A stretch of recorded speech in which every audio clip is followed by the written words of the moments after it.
The first thing Alina noticed was the silence too still. It's too sharp.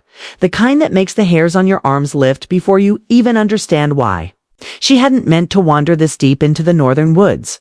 But the sun was fading behind the frosted pines, and the scent of storm on the wind urged her to head back before Asterisk alow.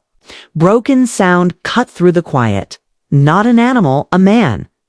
Asterisk, she hesitated only a second before running toward it.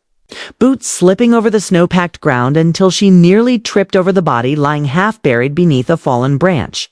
Her breath stilled. He looked barely conscious, his skin pale beneath streaks of dirt and dried blood. And beside him, two tiny bundles wrapped in torn fabric, both whimpering softly. Asterisk. Oh my God!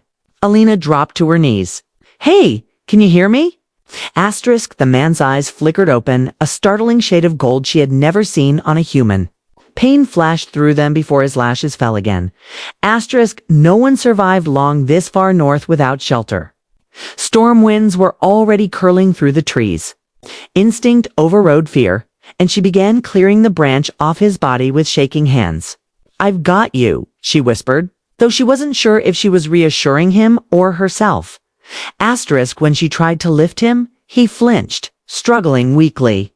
Don't, he rasped. Asterisk, you'll die if you stay here.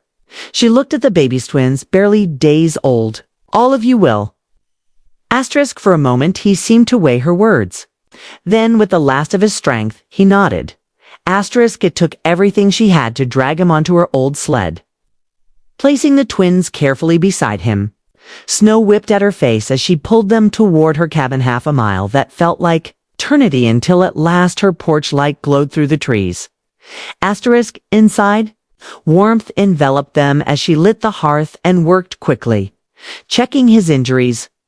Deep gashes across his ribs, bruising along his throat, cuts lining his arms. Someone hadn't just left him to die, they wanted him gone. Asterisk. She cleaned and stitched what she could while the twins slept against her chest. When she returned to him, he was staring at her with fever-bright eyes. Asterisk, you shouldn't have brought me here. You're welcome, she said, unable to stop the edge in her voice. His lips twitched, almost amused despite the pain. It's dangerous. Asterisk, I can take care of myself. Asterisk, a pause. What's your name? Asterisk, Alina. And yours. The hesitation was slight, but she caught it. Rylan. Asterisk. There was something he wasn't telling her. Something heavy. But exhaustion claimed him before she could ask more. Asterisk, over the next days. She nursed him and the babies Leo and Arya. He finally whispered their names as winter storms sealed them inside. Rylan rarely spoke, but she felt his gaze following her, thoughtful and wary. Whenever thunder cracked across the mountains, he flinched, pulling the twins close, eyes burning with feral protectiveness. Asterisk, one night, as she handed him warm tea, their fingers brushed. A spark shot through her, unexpected, unwelcome, undeniable. His breath hitched, golden eyes lifting to hers with something raw and unguarded, before he looked away. Asterisk, she should have ignored it. Asterisk, Matisse didn't. Asterisk, days turned into weeks. Beneath the silent snowfall, a fragile peace grew between them, low, tentative. Like two wounded creatures who kept realizing they didn't need to fear each other. Rylan began helping around the cabin as soon as he could stand, repairing the fence, carrying logs, moving with a kind of strength that made her realize he had been dangerous even while half-dead. Asterisk. Sometimes she caught him watching her as she cooked or soothed the twins. A softness in his expression that warmed her more than the fire ever could. Asterisk, still. Something hovered between them. A secret he never let slip. Asterisk, one evening thunder rolled again, distant but echoing. Rylan stiffened. Alina touched his arm. You're safe here. Asterisk. His voice was rough. You don't understand. Asterisk. Then explain it to me. Asterisk, he swallowed hard, jaw tightening. You deserve a quiet life. Not the chaos that follows me. Asterisk, let me decide that. Asterisk, for a moment, she thought he would finally open up. But instead, he murmured, thank you, For everything. And ended the conversation with a painful finality that left her lying awake long after the fire dimmed. Asterisk. The twist came a week later sudden. Violent asterisk Elena was returning from gathering water when the air shifted, charged with something electric. A growl rumbled through the trees, not human, not animal, but something ancient. She froze. Asterisk figures melted from the shadowed pines, their eyes glinting red in the dim light. Asterisk wolves, massive, but wrong too large. Too intelligent, their movements coordinated. Predatory in a way that made her blood turn to ice. Asterisk, the largest, stepped forward. Human, it hissed, voice scraping like stone. Where is he? Asterisk Elena stumbled back. What who? Asterisk the king. The forest trembled with the force of the snarl. Asterisk before she could scream. A blur of gold shot past her Rylan, but not the man she knew.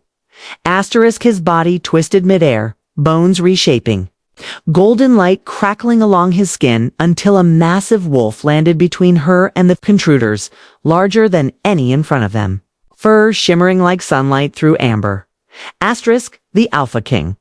Her breath ripped from her lungs. Rylan's snarl shook the ground. You will not touch them. The enemy wolves lunged. The world dissolved into chaos, no exploding underclaws. Snarls tearing through the forest, flashes of golden red clashing like lightning. Elena ducked behind a tree, heart pounding. Helpless and terrified, yet unable to look away as Rylan fought with feral desperation. Every strike fueled by something more powerful than rage.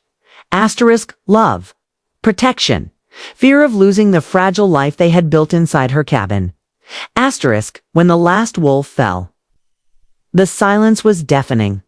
Rylan staggered, shifting back into human form, blood dripping down his side. Elena rushed to him. You're a shifter, she whispered, breath trembling. He closed his eyes, pained. I wanted to tell you. But once you knew what I was, what I'd brought to your doorstep? Asterisk, you thought I'd turn you away? Asterisk, I am the Alpha King. My own people betrayed me. My mate died in the uprising, and these two, his voice cracked as he spoke of the twins. They wanted the royal line gone. All of us. Asterisk, Elena's heart broke. For him. For everything he had carried alone. Asterisk, she cupped his face, ignoring the blood. Rylan, you're not alone anymore. Asterisk, he opened his eyes, something vulnerable flickering in their golden depths. I don't deserve this. Asterisk, you deserve peace. You deserve a home. Stay. Asterisk, his breath shuddered, his forehead pressing gently against hers. If I stay, Elena, I won't ever want to leave. Asterisk, good. Asterisk, the words seemed to undo him. Slowly, as if afraid she might vanish, he pulled her into his arms. The embrace was warm, trembling, real. When he kissed her soft at first, then deeper. Desperate, it felt like the world exhaled around them. Asterisk, for the first time, Rylan wasn't running. And neither was she. Asterisk, winter thawed into early spring. The danger faded with the melting snow. But Rylan remained fixing the cabin roof, teaching her how to track. Carrying the twins against his chest as if they were pieces of his heart he couldn't bear to put down. Asterisk. Their love grew the way the forest did, quietly. Persistently, in every small moment. Asterisk, one evening. As the golden light of sunset spilled across the clearing, Rylan approached her with Leo sleeping on his shoulder and Arya playing with his hair. Asterisk, Elena. Asterisk, she looked up from the herb garden she'd started. Asterisk. He knelt beside her, voice soft but steady. I've lived as a king, a warrior, a fugitive. I never thought I'd get to be a man who simply loves someone. But you gave me that. You saved me before you even knew what I was. His eyes shone, warm and full. I want to spend my life protecting this family. With you. If you'll have me. Asterisk, tears blurred her vision. She touched his cheek, smiling through the rush of emotion. I already chose you. The twins giggled as he pulled her into his arms and kissed her like a promise. And for the first time since she'd found him in the snow-broken, hunted, Lonalina knew the truth. She hadn't saved an Alpha King. She had saved her future. Their future. Together.